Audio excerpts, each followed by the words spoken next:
Ahoj, ja som Naty a vítam vás pri novom videu. Dneska si podľa kalendára Gazdinka z roku 1989 pripravíme kokosovú roládu. Na plnku budeme potrebovať mlieko, strúhaný kokos, práškový cukor, marhulový džem, rum, maslo a hladkú múku. Do hrnca si pripravíme mlieko, hladkú múku a kokos. Premiešame a uvaríme hustú kašu.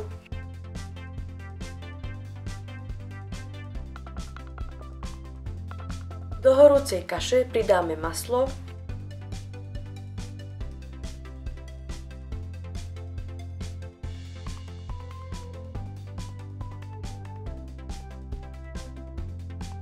a práškový cukor.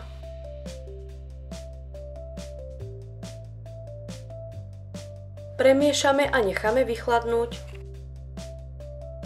Na cesto budeme potrebovať kryštálový cukor, hladkú múku, kakao, vajcia a vanilkový cukor. Vajíčka rozdelíme na bielky a žltky. Ku bielkam pridáme trochu soli a vyšľaháme na sneh.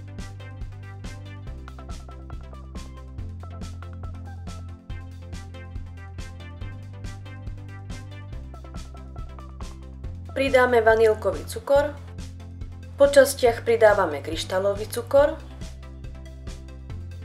a šľaháme, dokiaľ sa cukor nerozpustí.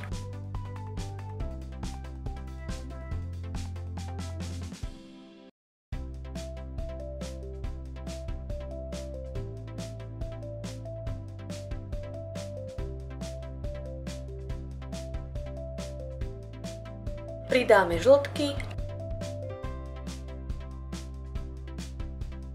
polohrubú múku,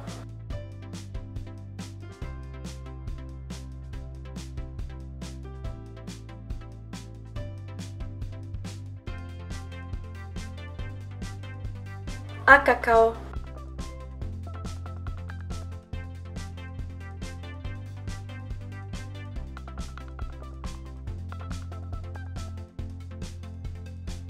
Cesto rozotrieme na plech s papierom na pečenie.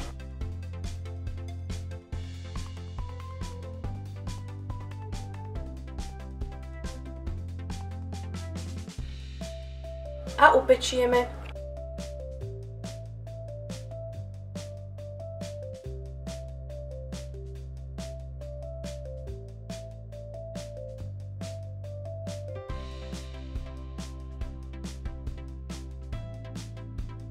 Z cesta odstraníme papier na pečenie.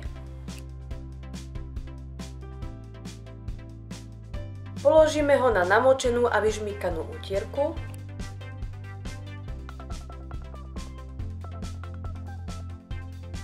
Opatrne zavinieme a necháme vychladnúť.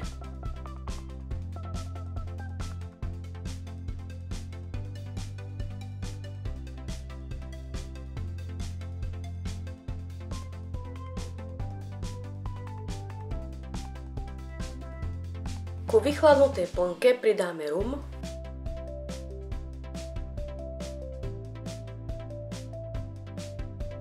vychladnuté cesto rozvinieme,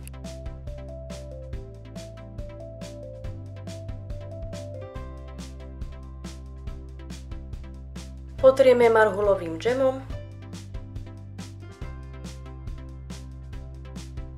a plnkou.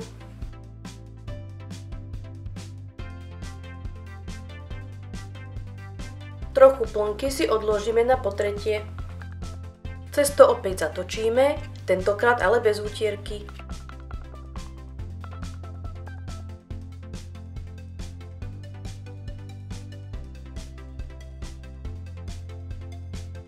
Roládu potrieme zvyškom krému.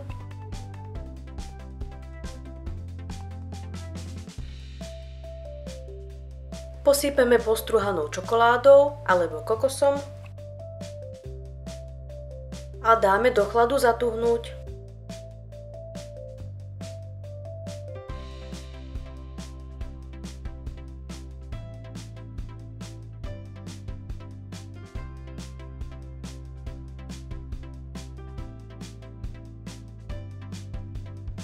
Dnešný recept hodnotím na 9 bodov z 10. Cesto sa mi zdalo príliš husté a myslím si, že to bol aj dôvod, prečo mi cesto prasklo. Inak bola roláda veľmi chutná. Ďakujem za sledovanie a vidíme sa znova na budúce.